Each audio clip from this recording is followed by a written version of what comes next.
My name's Aziz Ahmed. I'm from East Jordan, Michigan. I was just doing odd-end jobs, doing carpentry work, some tire and oil stuff. So I had my GI Bill, and I was working at a body shop about 5-6 years ago, and I saw somebody coming in, dinging on the car, and I asked him, picked his brain a little bit, and he said he was, getting dents out of it, and I thought it was interesting. And that was on the back burner for a couple of years, and I just decided to go ahead and do it. The process wasn't hard at all.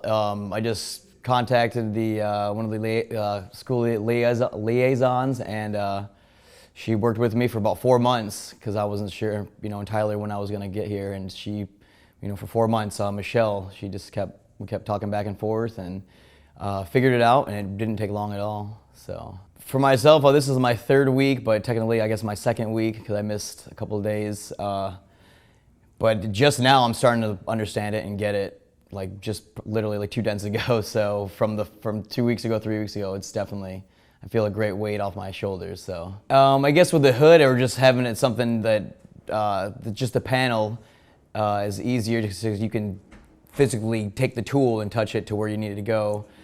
Doing it on the vehicle is you're twisted and turned, and my back's hurting a little bit right now. My neck is, but yeah, it's definitely a little more challenging.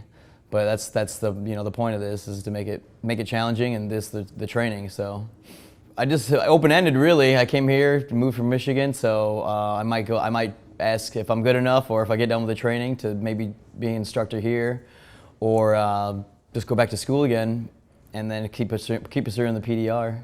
So on the side, or as a main job, and then everything else on the side. So, oh yes, it's awesome. They have snacks in the kitchen, or in the kitchen.